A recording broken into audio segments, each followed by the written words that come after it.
inicialmente eu vou fazer alguns comentários sobre os aspectos filosóficos, porque há várias maneiras de se entender essas questões, tá certo? Tem quatro abordagens filosóficas aí dessa questão da mente e do cérebro. A primeira, que é a que eu adoto, é a chamada abordagem monista, que considera que a mente e o cérebro fazem parte do mesmo ser, são dois aspectos do mesmo ser. Então, toda atividade mental também tem correlatos cerebrais e toda atividade cerebral numa pessoa viva, né, tem aspectos mentais que podem ser conscientes ou inconscientes. Então, quando a gente está dormindo, sem sonhar, a gente tem uma mente inconsciente, né? Nossa mente não deixa de existir, só que ela está num estado inconsciente.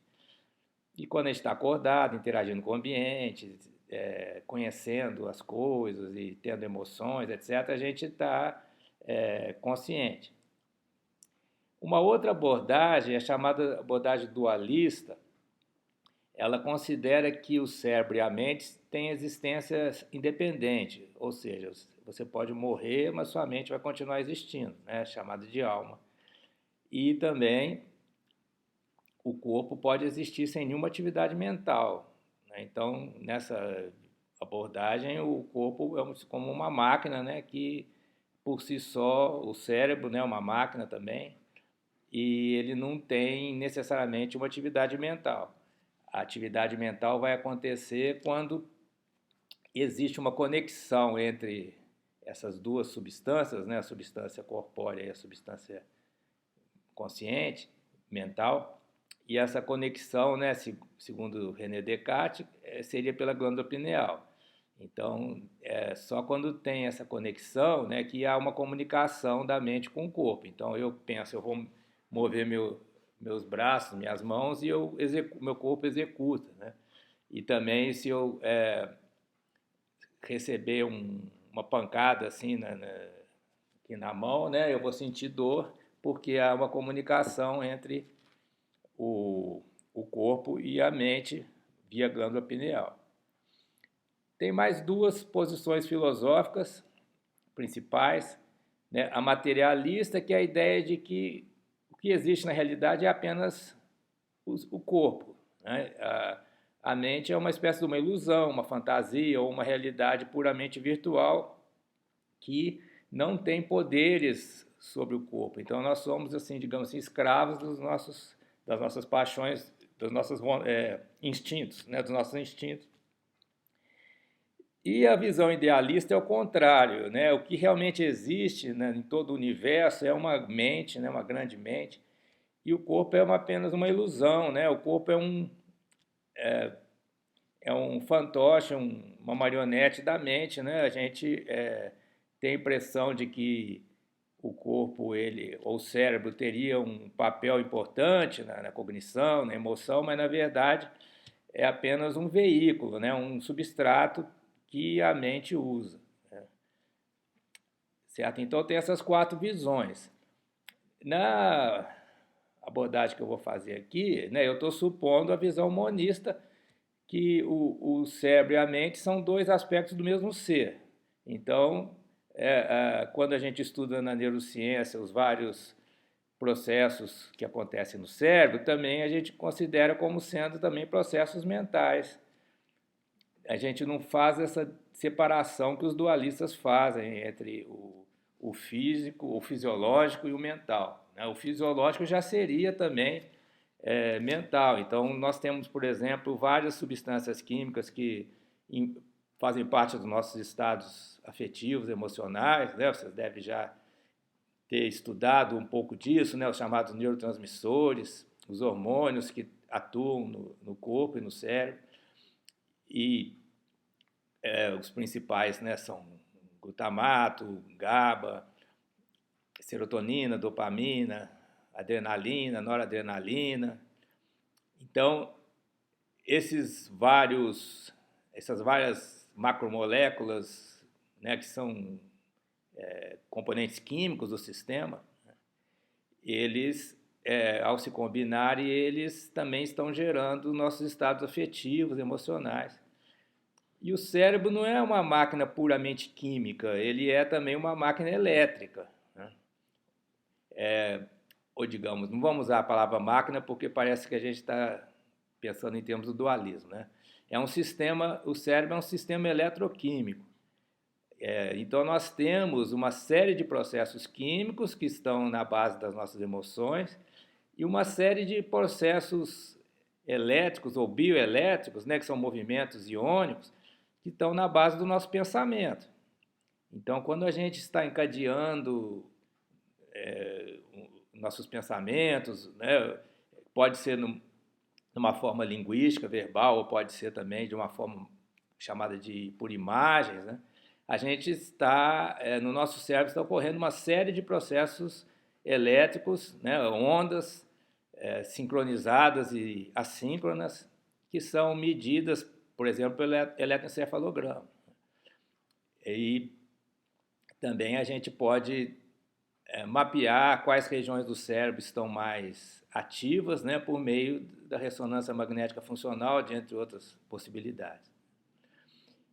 E existe atualmente também uma tecnologia para visualizar essas ondas iônicas, né, as ondas de cálcio, chamada microscopia de fluorescência, microscopia de 2 fótons, que é usada mais com cobaias, porque requer que se faça uma abertura no crânio para que um feixe de fótons, né, seja incida sobre o tecido e é possível então visualizar as ondas de íon de cálcio. É uma ferramenta que abriu também bastante possibilidades da gente entender como é que o cérebro funciona. Certo? Então, a gente vai falar, eu vou falar do cérebro aqui, e dentro da visão monista eu vou estar também falando da mente, porque todos esses processos são fisiológicos e também psicológicos, psíquicos. Então, essa abordagem também é chamada de psicofisiologia, a gente pensar os processos fisiológicos como sendo também processos da mente, processos psicológicos, que podem ser conscientes ou inconscientes. E uma grande questão é saber o que distingue, né, o processo consciente do inconsciente, né, porque tem muitos processos mentais acontecendo no nosso cérebro que não são conscientes. Provavelmente a maioria dos eventos do cérebro a gente não toma consciência, a gente não tem a capacidade de perceber o que está acontecendo dentro do nosso cérebro. O cérebro é o que permite a gente perceber o mundo, o que está fora dele, né? O que está no nosso corpo e no mundo externo ao nosso corpo. Então, o cérebro é o que possibilita a gente perceber, mas a gente não percebe o próprio cérebro. São processos inconscientes que acontecem dentro, né, da nossa cabeça e do nosso corpo também, porque a gente hoje em dia não considera o cérebro como sendo uma parte isolada do corpo. O cérebro está interagindo com todo o corpo o tempo todo por troca de sinais elétricos ou sinais químicos pelo sangue, né? Então, o cérebro ele é uma espécie de controlador de tudo que acontece no corpo, né? Tudo que acontece no corpo chega até o cérebro através de sinais e também o que a gente capta do ambiente. E o cérebro, através principalmente, né, dos nervos, das terminações nervosas que saem das células piramidais do córtex motor e vão até os músculos, né, na junção neuromusculares, o cérebro controla os movimentos do corpo. E também controla, em parte, a química do corpo, através, né, de sinais que vão para várias glândulas. Quer dizer, o cérebro ele emite sinais que vão controlar o funcionamento de glândulas que estão nas outras partes do corpo.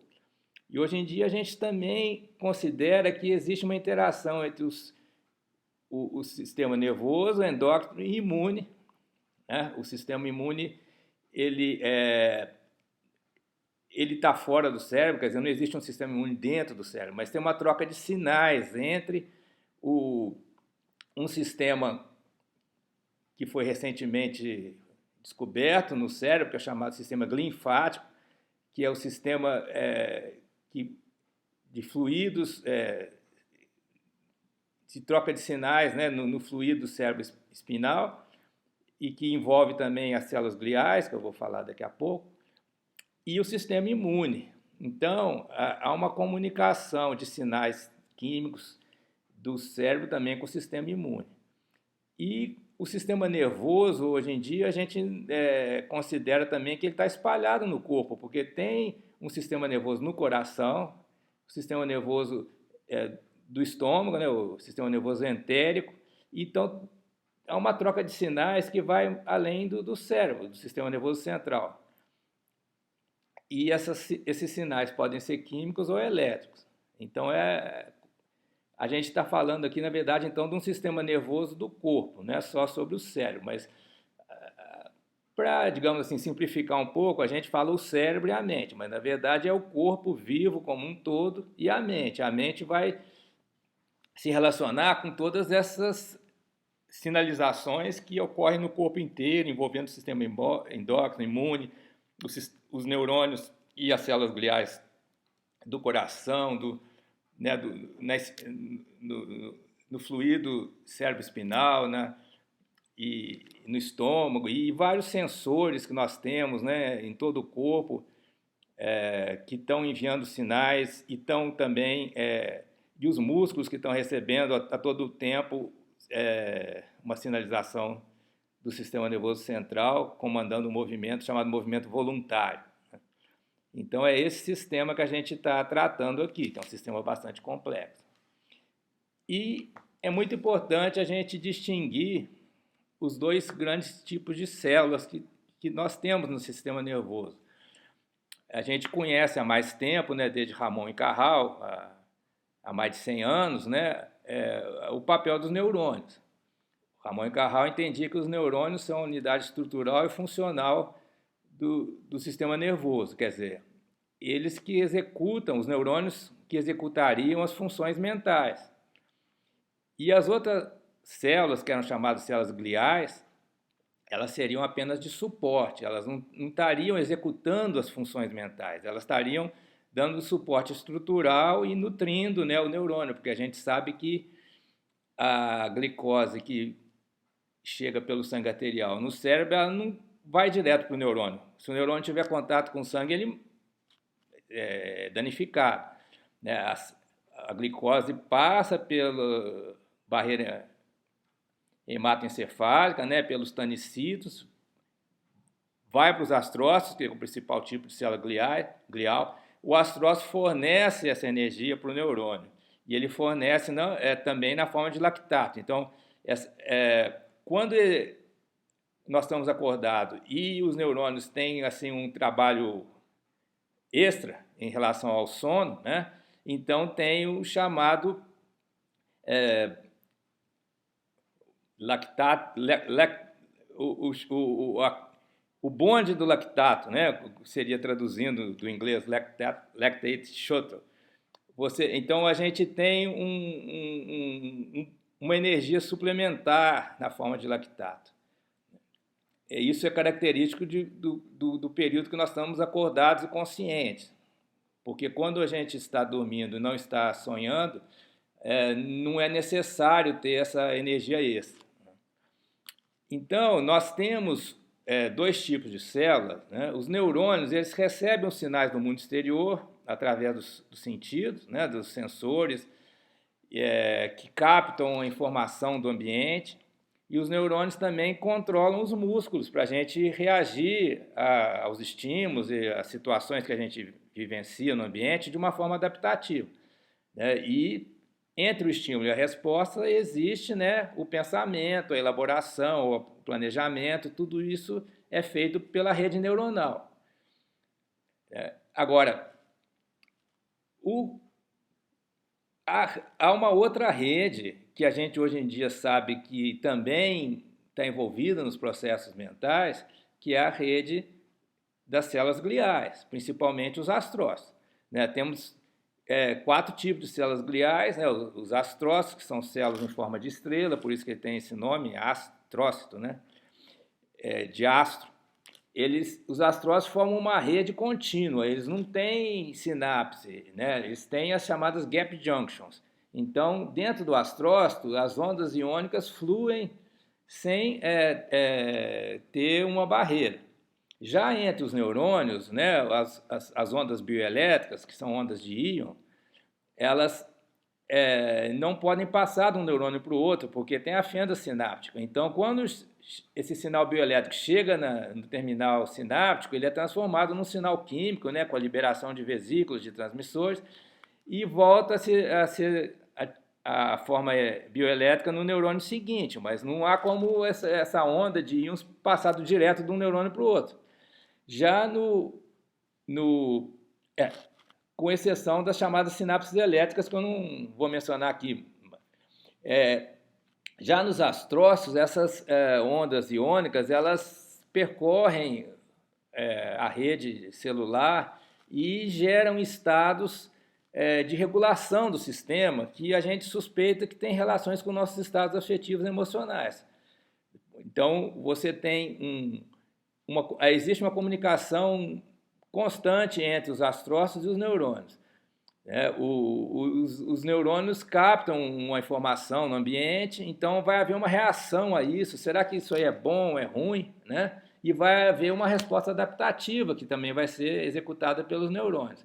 Agora, segundo a hipótese que eu trabalho, né, como é que é feita essa avaliação, se é bom ou se é ruim? Aí vai ser por essa modulação feita pela rede astrocitária, vai se formar uma onda iônica dentro dos astrócitos que vai modular os neurônios e vai também interferir no nosso comportamento. Então, você está, por exemplo,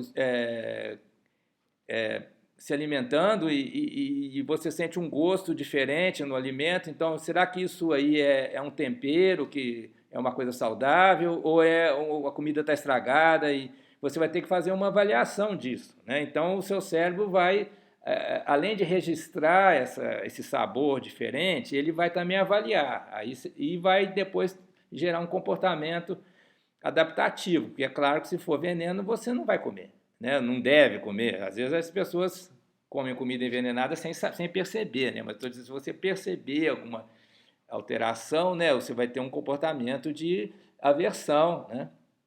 Tem até um paradigma aí de estudo disso, né, que chama aversão condicionada. Depois que um animal ele ingere um tipo de alimento que gera uma indigestão, gera uma dor abdominal, ele vai criar uma aversão, né, uma aversão a esse sabor, né? E isso se supõe, né, que esteja envolvendo essa interação entre os neurônios que registram, né, o sinal e os astrócitos, a rede astrocitária que vai avaliar se isso é bom ou se é ruim, né? Isso está ligado também com as nossas emoções, né? Porque evolutivamente, né, a gente associa aquilo que é nocivo com a dor e aquilo que é favorável à sobrevivência, ao bem-estar, né, com o prazer, né? Então, se a gente tem uma lesão na pele, isso vai gerar uma dor, não vai gerar um prazer. Por quê? Porque isso é uma associação que foi feita evolutivamente, né? Então, existem já no nosso cérebro certos padrões inatos de resposta, né?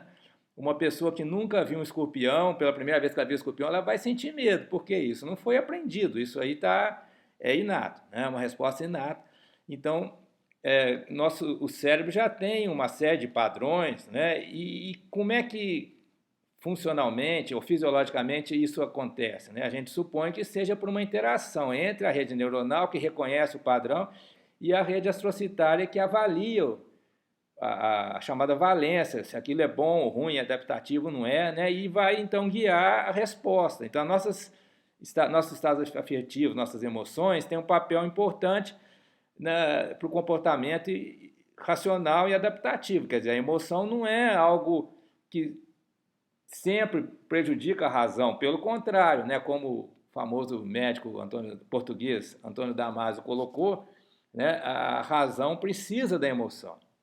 né? E isso em boa parte porque nós somos já evolutivamente programados com certos padrões, né, de associação entre determinados tipos de estímulos e determinadas emoções de dor ou de prazer, certo? Agora, além dos astrócitos, há outras células, né, gliais, os oligodendrócitos, que produzem a camada de mielina, né, que isola os axônios dos neurônios, né, permitindo que o processamento de informação seja bem preciso dentro do cérebro, né? Nós temos conexões córtico-corticais que, por exemplo, né, ligam a parte de trás com a parte de frente do cérebro, que são conexões relativamente de longo alcance, né? E se elas não forem isoladas, né, se não, esses cabos, né, ou fios, entre aspas, não forem, que são os axônios, não forem bem isolados, o sinal se perde, né, se torna ruído. Então, os oligodendrócitos são muito importantes, é uma célula glial cuja importância vem em parte curiosamente, né, de estudos com o cérebro do Einstein, né? Depois que o Einstein faleceu, vários anatomistas dividiram partes do cérebro do Einstein para tentar descobrir o que tem de diferente no cérebro do Einstein em relação à média. E, finalmente, um deles descobriu que a grande diferença é em termos de oligodendrócitos, né, e de massa branca, né, matéria branca, que são os lipídios, né, que isolam os axônios dos neurônios uns dos outros. Então, se supõe então que haja uma importância grande dos oligodendrócitos, né, no isolamento, né, dos axônios, e que isso tem uma correlação com a inteligência, com o pensamento. Temos também a microglia, que ela é muito importante na reciclagem de materiais. Na medida que as macromoléculas são utilizadas, elas se desgastam, mas elas são recicladas, né? E, curiosamente, aí você pode ter, por exemplo, o glutamato, que é um transmissor excitatório, ser reciclado em GABA, que é inibitório, ou vice-versa. Isso de acordo com a necessidade do sistema. Então, a microglia também está junto com os astrócitos. Os astrócitos são assim, o tipo de célula glial que coordena todas, né? Alguns autores falam da panglia, quer dizer, você ter uma rede de todas as células gliais que se comunicam através do astrócito, porque o astrócito é o que a gente pode chamar de um hub, né? Na computação vocês têm esse conceito de hub. Também, por exemplo, nas companhias aéreas, você tem os hubs, aqueles aeroportos que têm contato com todos os outros, né? São os hubs. Então, o astrócito é a rede astrocitária que funciona como se fosse um único astrócito, porque todos eles estão conectados. A rede astrocitária ela é um grande hub, né, que congrega as outras células gliais, a troca de sinais entre elas. Então, se supõe hoje em dia que o astrócito ele faz o controle da homeostase do cérebro, né, por meio dos sinais que acontecem na rede astrocitária, né? Então, vai se avaliar, por exemplo, se convém ou não reciclar o glutamato em GABA. Porque se a gente está numa situação de muita excitação, né, para restabelecer a homeostase, você vai ter que ter mais inibição. E a inibição se faz principalmente através do GABA, transmissor GABA. Ou vice-versa, se você está num estado muito deprimido do sistema, né, você vai precisar mais glutamato para aumentar o nível de excitação. Então, existe um balanço dinâmico, né, de excitação e inibição, o sistema funciona assim. Né, se a gente tivesse só inibição, a gente estaria no estado catatônico, não responderia ao ambiente, que é o que às vezes acontece, né, em estados de depressão, a pessoa está com baixa energia, ela está com excesso de inibição. Se a gente tiver um excesso de excitação, a gente vai ficar eufórico, vai começar, né, a fazer coisas impensadas e até no transtorno chamado bipolar, o que acontece é isso, né, da pessoa estar ora com excesso de excitação, ora com excesso de inibição, né? Então, existe um mecanismo de balanço dinâmico, né? E se supõe, então, que a rede astrocitária seja o principal mecanismo de controle da homeostase para restaurar a estabilidade do sistema, evitar que ele penda, né, que ele tenda para algum desses extremos que são, dependendo do grau, né, são patológicos. Então, no caso da epilepsia também, por exemplo, né, há um excesso de excitação, né, até a perda da consciência. Um excesso de excitação gera perda da consciência, assim como o excesso de inibição também no extremo gera perda da consciência. Então não são estados saudáveis ou adaptativos porque prejudicam a nossa interação com o ambiente, o nosso bem-estar, tudo mais. Então há um controle de tudo isso que a gente supõe que seja feito pelos astrócitos. Então, depois de um século da chamada doutrina neuronal de Ramon e Cajal, hoje em dia a gente está também reavaliando a importância das células gliais, principalmente nesse controle da homeostase e, né, que está relacionado com nossos estados afetivos e emocionais, porque nós somos evolutivamente programados para nos sentir bem quando o sistema está estabilizado, está num grau de funcionamento satisfatório. Quando o sistema está instável, está rumando para um estado patológico, a gente se sente mal, né? Por que isso? Porque há todo um processo aí de milhões de anos da nossa espécie e de outras espécies biológicas, né, de associação entre padrões saudáveis e sensações agradáveis. Então, um exemplo muito simples, né? Quando a gente está com falta de água, né? A gente se sente mal, sente sede. Sede é uma sensação geralmente ruim, né? E quando a gente se sacia, a gente bebe água e satisfaz a necessidade fisiológica, você se sente bem. Também é evidente, por exemplo, na reprodução, né? Quando a gente tem comportamentos que levam à reprodução da espécie, a gente geralmente sente um prazer, até um prazer grande, porque isso é bastante importante, né, em termos biológicos, a reprodução. Né? O indivíduo morre, a espécie continua. E quando a gente não consegue ter esses comportamentos reprodutivos, né, existe uma certa tendência da gente sofrer com isso, embora isso seja muito relativo, né? Tudo isso que eu estou falando tem grandes diferenças individuais, então a gente também não pode querer estabelecer uma regra absoluta aqui, né? Mas vários tipos de comportamento que são adaptativos, né, eles são recompensados com sensações agradáveis, prazerosas, né? E comportamentos não adaptativos são, de algum momento, geram sensações desagradáveis, porque isso é uma espécie de um instinto de sobrevivência que está pré-programado no nosso cérebro, certo? Bem, então, vamos agora entrar um pouco mais na fisiologia. Não sei se vocês já pensaram nisso, mas o nosso sistema nervoso central, que está no cérebro,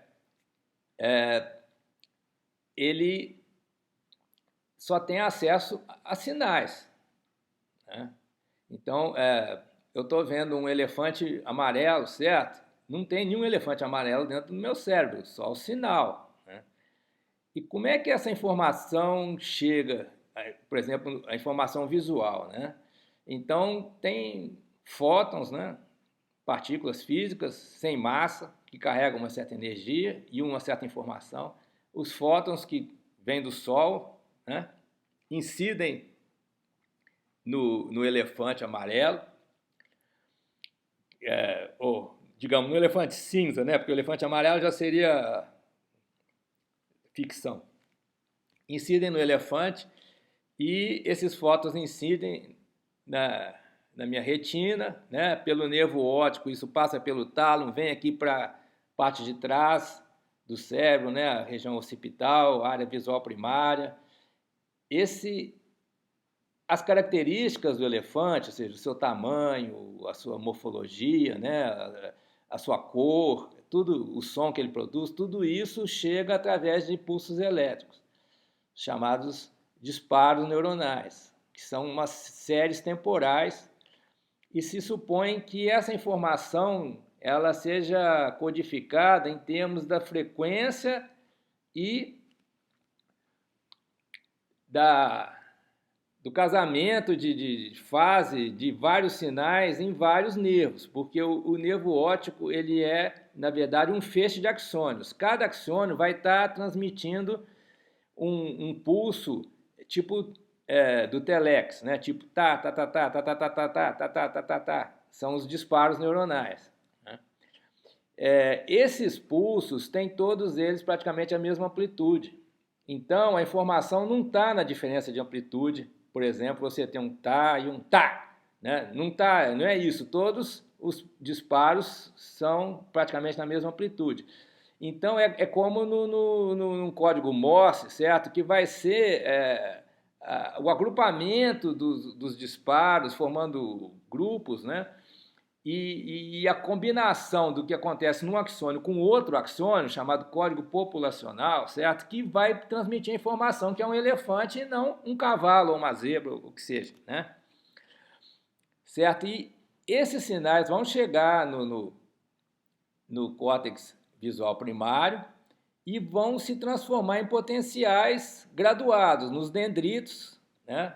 Dos neurônios que estão no córtex primário. Nesse momento ainda não há consciência dessa informação. Para essa informação se tornar consciente, ela tem que ser processada e aí vai haver um processamento distribuído no cérebro que várias regiões vão cooperar, uma para reconhecer cor, outra para reconhecer forma geométrica, outra para reconhecer padrões acústicos, outra para reconhecer tipos de movimento que o elefante faz, certo? Então, só depois que houver esse processamento distribuído, quer dizer, várias partes do cérebro trabalhando de uma forma cooperativa, então a gente vai ter uma percepção consciente desse animal, com todas as suas características. Isso vai exigir, então, né, um processo distribuído no cérebro e depois disso tudo vai ter que reunir tudo numa percepção unitária, que a gente chama um episódio consciente, ou em inglês, né, é chamado binding. Né? O que é o binding? É você ligar as várias características da cena visual, né, numa coisa só, no caso o elefante. Mas só que a forma do elefante, o tamanho do elefante, o modo dele de se mover, etc., tudo isso foi processado em partes diferentes do cérebro.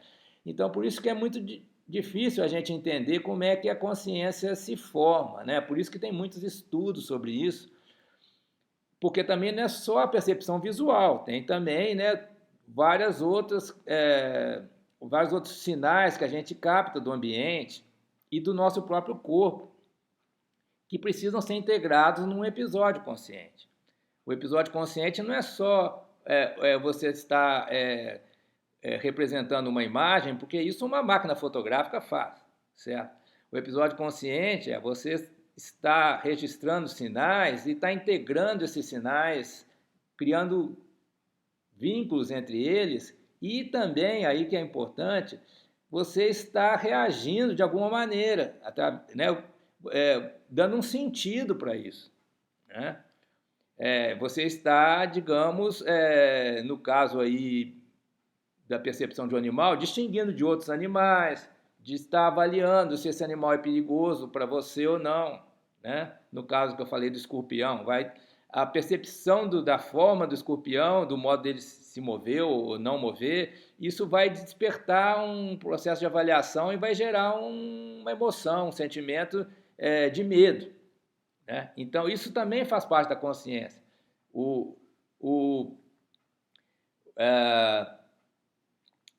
A reação afetiva, emocional, àquela informação que está chegando através de pulsos elétricos, etc.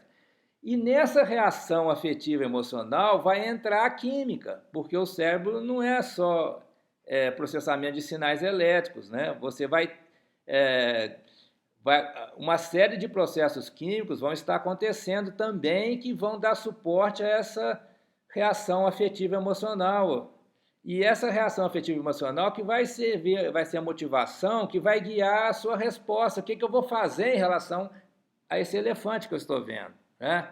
Eu vou fugir, eu vou me aproximar, né? Eu vou admirar, eu vou temer, quer dizer, qual vai ser a minha atitude consciente em relação ao elefante? Isso vai depender da reação afetiva emocional que a gente tem, o elefante ou o escorpião, né? Então, a consciência, ela não é puramente cognitiva, não é só a gente conhecer o mundo, né? É também a gente reagir de um modo afetivo, emocional, e isso vai guiar a nossa resposta adaptativa, a nossa ação no mundo, né? Então a gente está interagindo com o mundo, a gente não somos puros espectadores passivos, né, do que está acontecendo. A consciência não é só isso, a consciência é ativa também, porque ela nos possibilita, através dessa reação afetiva, emocional, né, guiar um comportamento adequado, de acordo com toda a informação que a gente tem é, instintiva, né, de todo o processo evolutivo. Isso não pode ser desprezado. Então, na resposta, no comportamento, a gente vai ter esse componente que nos guia, que é emocional, afetivo e que é assim embasado em toda a história da espécie, né, que está de alguma maneira embutida, né, no sistema, e também um processo mais racional, um raciocínio mais lógico, né, da gente estar também planejando a ação de acordo com determinados objetivos ou fins que a gente tenha, né? Então, eu posso ter uma reação, né, de medo e de fuga, né, em frente ao escorpião, mas se tem criança na casa, né,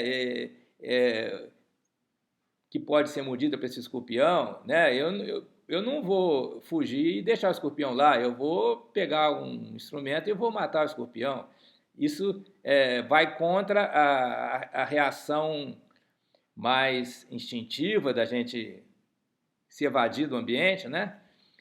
Porque a gente tem metas racionais, né? Isso, em termos da neurociência, é relacionado com a atividade do chamado córtex pré-frontal, que é essa região que está atrás da testa, né? Que ela é mais desenvolvida nos primatas e cetáceos, né? E que, pelos estudos feitos, ela guia esse tipo de comportamento planejado, refletido, racional, lógico, né? Que ocorre não só em relação a estímulos físicos, biológicos, mas também em contextos sociais. É famosa aquela história, né, real do Phineas Gage, que teve o córtex pré-frontal perpassado por uma barra de ferro e começou a ter comportamentos sociais inadequados, né, tipo ficar nu em público, né, e etc. Isso é bem discutido pelo Damasio, né, no livro O Erro de Descartes, né, justamente argumentando que as conexões entre o córtex frontal e o sistema límbico, que é uma região mais interna, né, mais antiga do cérebro, que seria responsável pela nossa reação afetiva, emocional. Hoje em dia a gente sabe que não é só o sistema límbico, né, mas na abordagem mais tradicional, né, se relaciona as emoções com o sistema límbico, né? E no caso do Phineas Gage, essas conexões entre o córtex frontal, que é a sede da razão, e o sistema límbico, que é a sede da emoção, geraram, né, fez com que essa pessoa tivesse incapacidade de modular racionalmente seus instintos, suas emoções, e aí gerando comportamentos socialmente inadequados. Né? Certo? Bem, vamos agora pensar um pouco aí do ponto de vista biomédico, né, como é que é o cérebro. Né? É um sistema muito complexo, como todo mundo sabe, né? Nós temos aí 100 bilhões de neurônios e aproximadamente 100 bilhões de astrócitos também, e mais as outras células gliais. Temos a corrente sanguínea, temos o fluido extracelular E nesse meio extracelular nós temos a chamada matriz extracelular, que são proteínas que também controlam os processos que acontecem entre as células, né? Tudo isso funciona de uma forma integrada, né? E há um fenômeno coletivo que, de certa maneira, integra, né, quer dizer, a unidade funcional do cérebro, na verdade, seria o próprio tecido, não é só o neurônio, né? Você tem um tecido composto de neurônios, células gliais, fluido, matriz extracelular, sangue, né? Arterial e o retorno como venoso. Tudo isso funciona de uma forma integrada. E quais são os fatores de integração? Bem, numa abordagem biológica, a gente tem que começar pensando, né, nos genes. Os genes, eles têm aquela informação para gerar as proteínas, e as proteínas atuam no processo fisiológico, certo? Os genes não atuam diretamente nas reações químicas, nos processos químicos ou elétricos. Os genes geram as proteínas que controlam tudo o que acontece no tecido vivo. Então, nós temos alguns mecanismos, como os canais de íon, né, que controlam o fluxo desses íons, né, sódio, potássio, cálcio, cloro, né, e geram uma coerência nessas. Essas ondas não são assim ondas que interagem aleatoriamente, porque nesse caso aconteceria um fenômeno chamado de interferência destrutiva. Você pensa o seguinte, num lago, se você faz uma onda de um lado e uma onda do outro lado do lago, quando elas encontram, uma cancela a outra, né? Isso também acontece com ondas acústicas, com todo tipo de onda. E a onda iônica também. Se você é preciso ter um mecanismo que faça com que essas ondas se somem, né? A chamada interferência construtiva. E esse mecanismo é controlado pelas proteínas. Então, nós temos nas membranas neuronais, né, os canais de íon, que são controlados por proteínas, que controlam esse processo chamado de depolarização da membrana e a geração do potencial dendrítico. O neurônio, ele forma o potencial dendrítico, né, na árvore dendrítica, e esse potencial, ao se transformar no chamado potencial de ação no axônio, né, existe ali no meio, né, no início do axônio, tem ali uma espécie de um capacitor que vai fazer com que sempre que esse potencial dendrítico passe de um certo nível, gere um pulso, né? Então, o que passa dali para frente é só o pulso, né? Aqueles pulsos que eu falei que são todos praticamente da mesma amplitude, aquele tá, né? Agora, na rede dendrítica, nós temos o chamado potencial graduado, que é tipo uma onda, tipo a onda que aparece no eletroencefalograma, que é tirado no scalpo, né? Então, o scalpo vai pegar uma quantidade grande de várias ondas que correspondem a potenciais dendríticos. E também a ondas que estão percorrendo o tecido, né? Ondas bioelétricas que estão percorrendo o tecido cerebral. E pela ação das proteínas, controlando o fluxo de íons, isso não só na membrana do neurônio, mas também dentro do astrócito, o que acontece? Né? Acontece o fenômeno da sincronia oscilatória, que é muito importante para a gente entender a consciência, porque a sincronia oscilatória é que vai possibilitar a interferência construtiva entre as ondas e, assim, vai formar um estado global coerente no cérebro a cada momento, mas isso é muito dinâmico, isso aí tá mudando na faixa aí de milissegundos para segundos, né? Então a gente sabe que para um neurônio produzir um potencial de ação, basta aí 1, 2, 3 milissegundos. Já para produzir uma onda coerente, que vai corresponder a uma emoção, a um estado afetivo, já precisa de 2, 3 segundos, né? Que é a escala de tempo da nossa consciência, né? A consciência, ela é baseada em impulsos aí que ocorrem, e processo, se você for ver a ação de uma proteína, isso acontece uma rapidez muito grande, que a gente não tem nem como imaginar, aí de, né, nanosegundos ou coisas menores, né? Mas a gente não é consciente disso, isso está operando inconscientemente no cérebro, né? Para gerar um estado consciente, nós vamos precisar aí de pelo menos 100 milissegundos, né? Para a gente ter um flash, assim, né? Que nem uma fotografia do ambiente, da cena visual, por exemplo, 100 milissegundos no mínimo. Mas para a gente formar um episódio completo, com toda a reação afetiva, emocional, avaliação, né, do sentido daquilo, a gente geralmente vai precisar de 2 segundos. Né? Então, o que está acontecendo nesses 2 segundos? Está se formando um estado global coerente, né, por meio da sincronia das oscilações dos dendritos. Né? As oscilações acontecem nos potenciais dendríticos. Então, cada neurônio tem uma quantidade muito grande, né, de ramificações dendríticas que captam sinais, né, e tem ali os canais de íon, e tem também, né, outros tipos ali, né, de transmissão de sinais, mas eu vou enfocar mais nos receptores que são controlados por uma proteína, né? E isso age de uma forma coordenada para gerar, né, em cada neurônio, né, uma ondinha, né?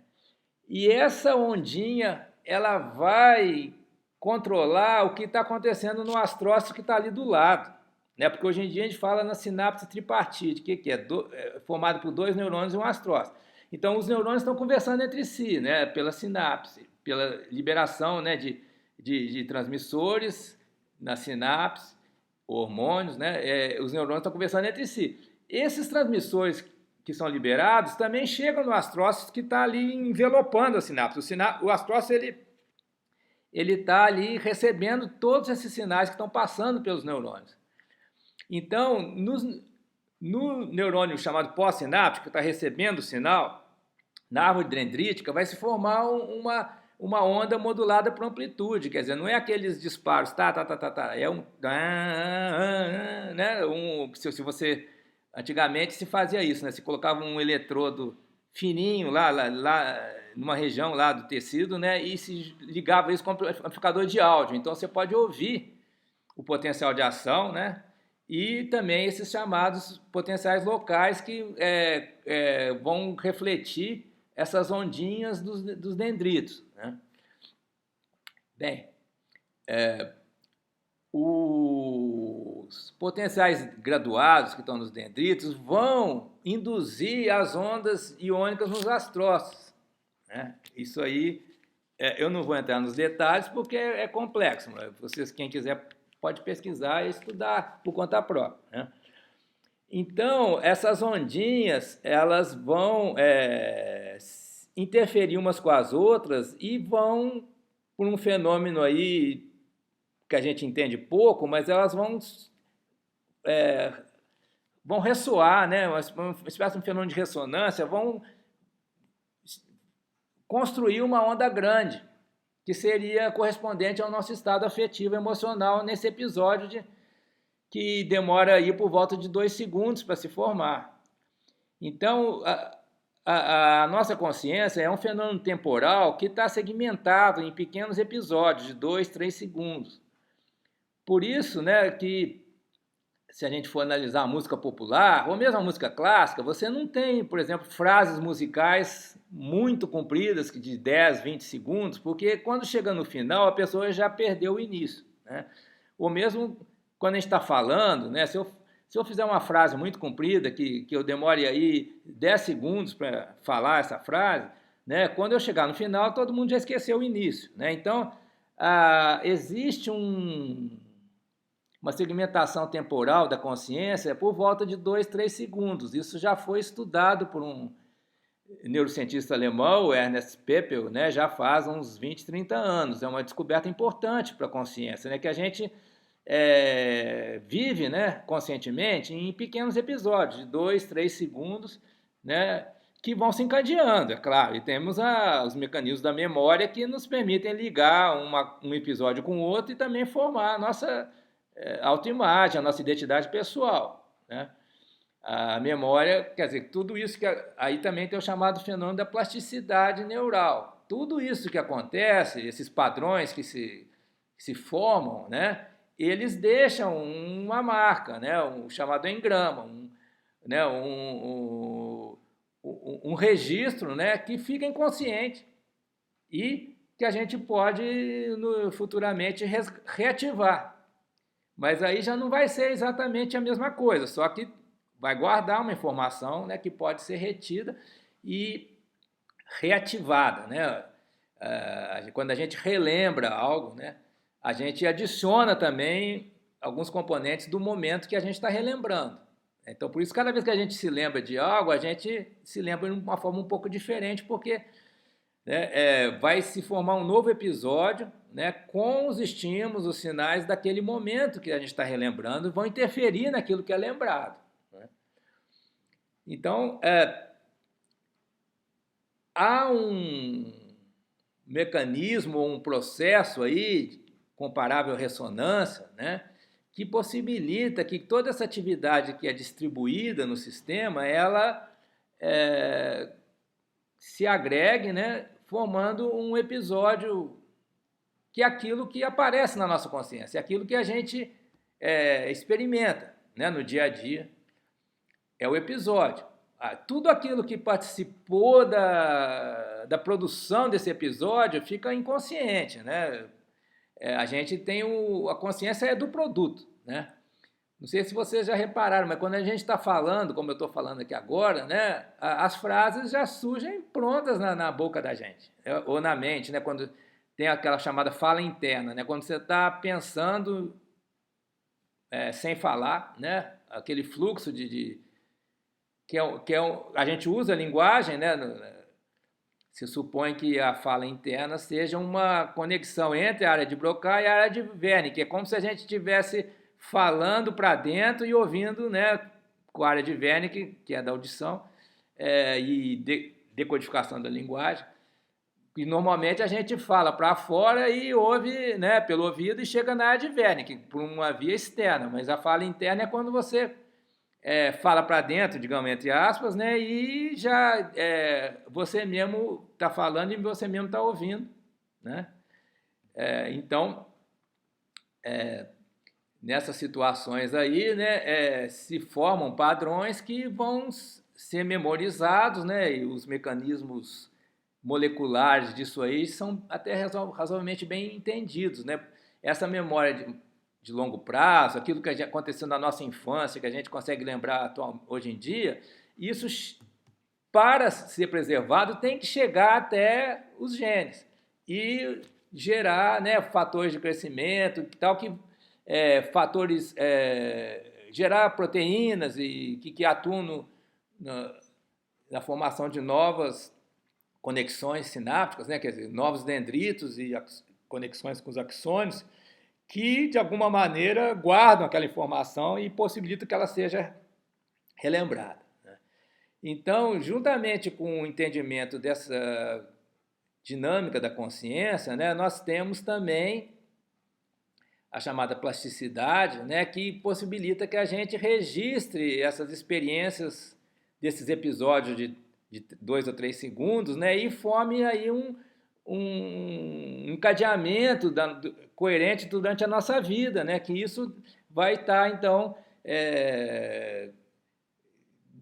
possibilitando, né, que a gente tenha uma ideia sobre quem nós somos, né? E o que a gente quer.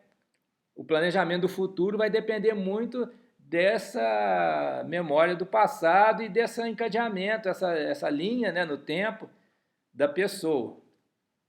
Hoje em dia, a expressão linha do tempo ficou popular aí, né, por causa do Facebook, mas a gente tem essa linha do tempo biologicamente falando, né? A memória possibilita isso, né? Então a gente tem episódios curtos de consciência que vão se encadeando e formando a nossa linha do tempo, que vai determinar nossa identidade pessoal e que vai também servir de base para que a gente pretende fazer no futuro, para a gente estabelecer nossos planos, metas, né? Certo? Então, a ideia que a gente tem, então, de um sistema eletroquímico do cérebro assim, bastante complexa, né? É um sistema que está interagindo, né, todo dinamicamente, formando episódios, né, conscientes, e é um trabalho de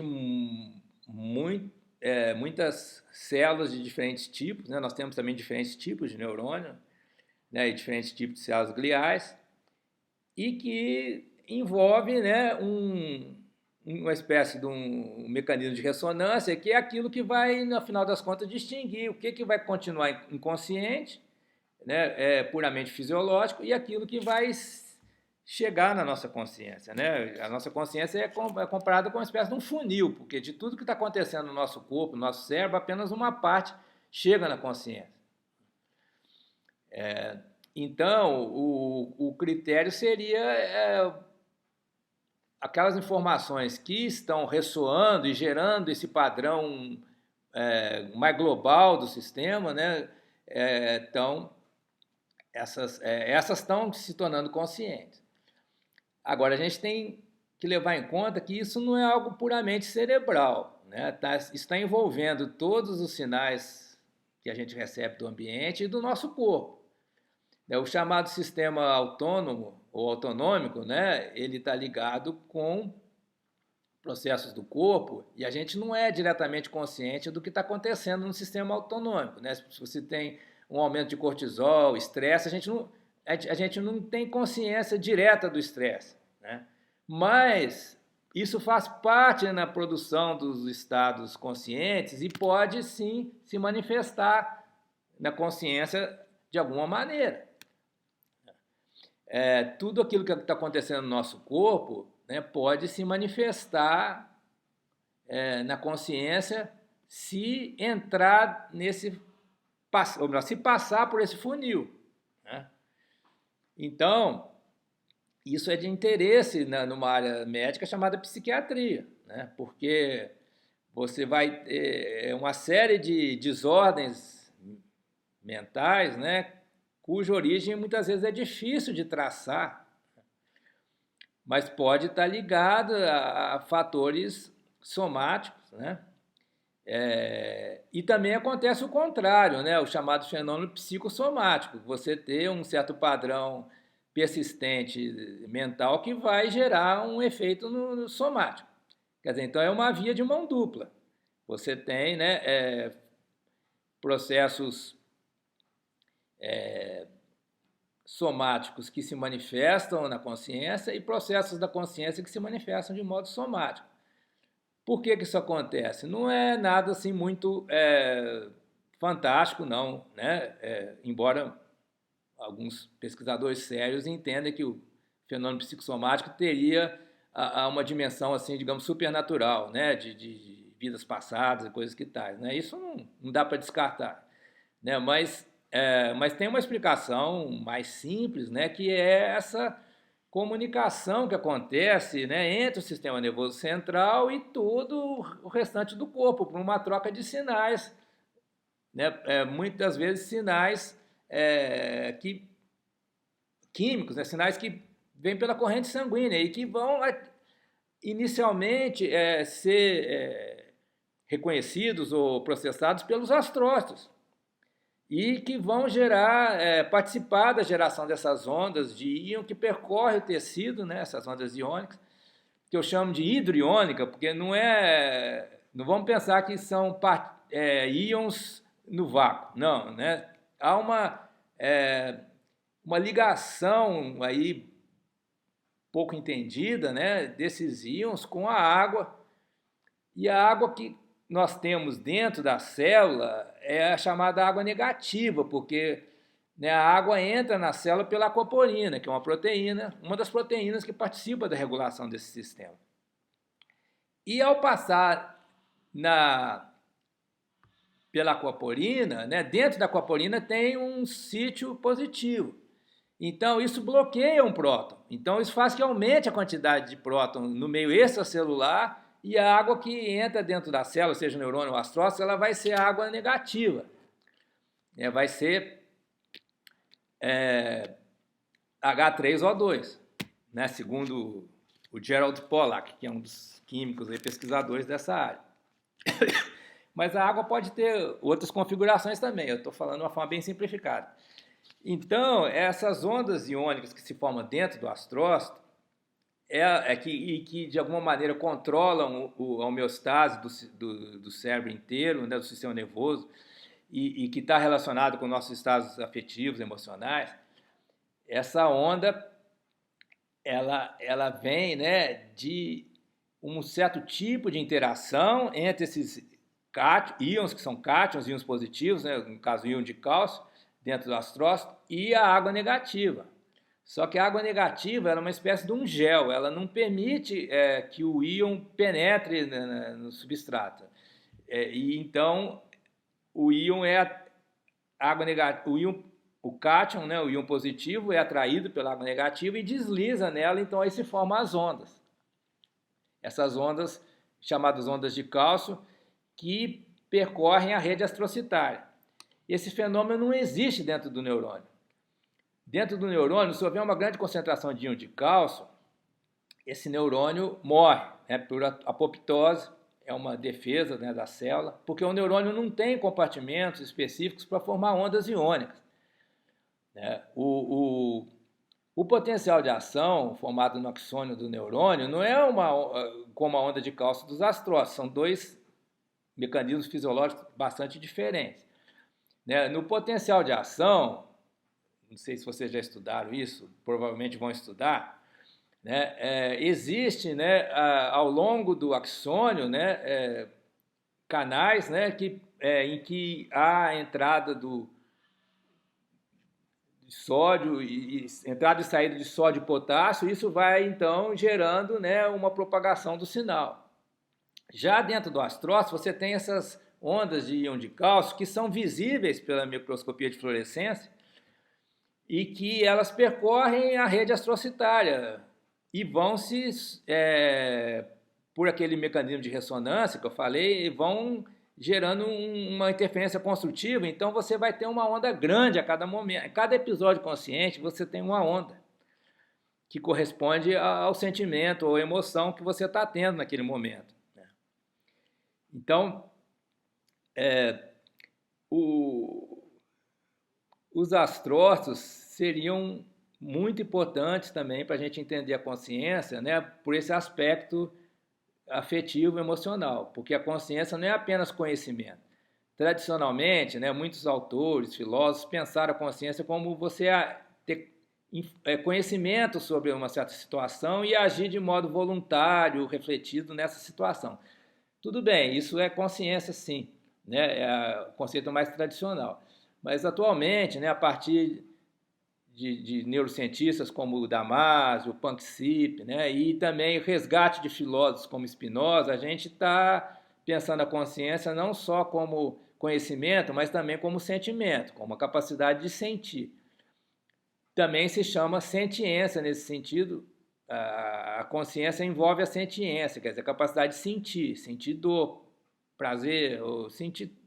Nós temos aí milhares de diferentes tipos de afetos, né? Já o filósofo Spinoza, ele catalogou 60 e poucos tipos de afeto, isso no período moderno, né?